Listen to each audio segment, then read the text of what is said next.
Hey, hold up! Huh? Doc, what's it doing here? I'll explain later. Just leave that Aragami alone. And come over here for a second, will you?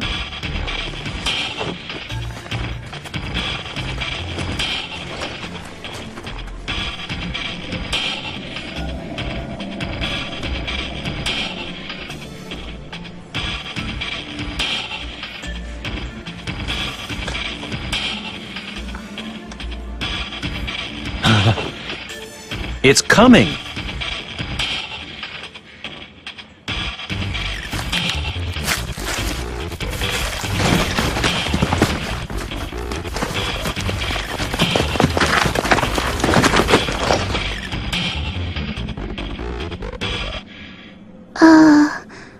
I am hungry?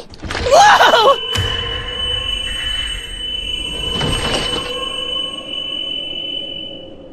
Well now, good to see you!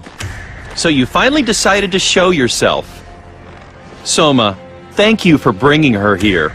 I can be with her now, thanks to you. No need to thank me. But how about an explanation? Well, since she was being stubborn about not showing up, I eradicated what she's been feeding on in this area. Even the pickiest of eaters can't ignore the pangs of hunger, right? Man, your sneakiness at least has no peer. Doctor? So who is this kid? Oh, right. We shouldn't be chatting here like this. I'll explain everything in my lab. I apologize for keeping it from you all this time. You'll come with us, won't you? I'm ready to eat. Huh? I was ready to eat.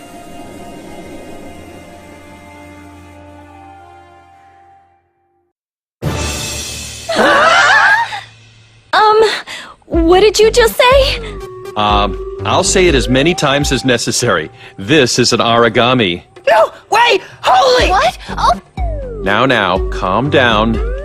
This one won't prey on you, I promise. As you know, all Aragami share a trait known as bias. An Aragami's unique tendency for predatory behavior. That's the same thing our god Arc uses. Isn't that right? That's correct. I'm sure that's common sense for you God-eaters. Did you? Of course. This Aragami's bias seems to be directed at other Aragami of a higher order.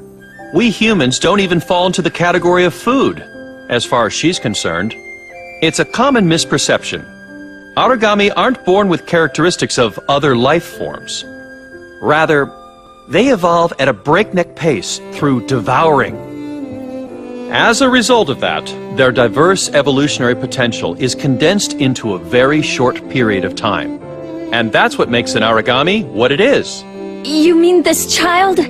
Right. Just like humankind, they temporarily got stuck in a dead end in their process of evolution. She's an Aragami evolving much like a human. A human-like Aragami, you mean? Yes, based on an examination I conducted earlier, the equivalent of her cranial nerves and synapses seem to be functioning exactly like a human brain. Clearly, she's got an incredible capacity to learn. Quite an intriguing specimen. Doc! Yes, Kota? I think I got most of what you said. Actually, it was mostly way over my head. Exactly what does she mean when she says food? Or I'm ready to eat? Food! It sounds pretty ominous coming from her. Like I said, the bias of an Aragami basically dictates that it will not partake of any being similar to itself. That said, in times of dire hunger, just now for instance, she is likely to gobble up anything, no matter how unpleasant it may taste. But that's an exception to the rule. As you know, Aragami is just a nickname. But there have been examples of multiple entities adopting the design of what we humans envision as the gods. These have been spotted worldwide. What thought process led them to adopt such a mode of life? By what process did they come to worship gods? Don't you find that intriguing? And this Aragami child here, who is completely assumed a human form, is an even rarer case, you see. Oh, but I digress. Well, I think that should do it for this study group.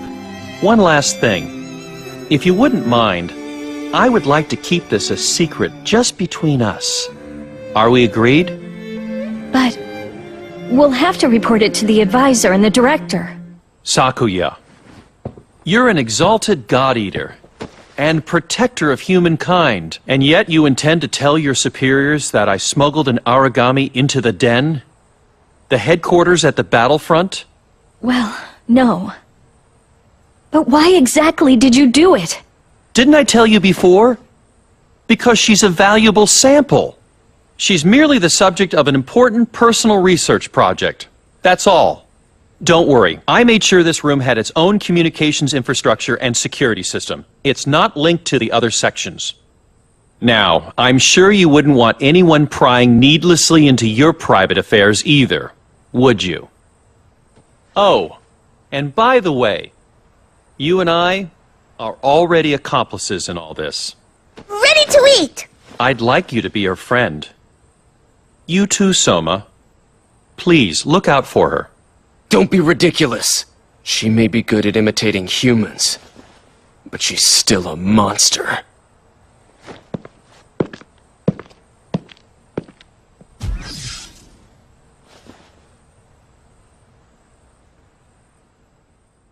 Now then, will the human turn into a god, or a god into a human? Let the race begin.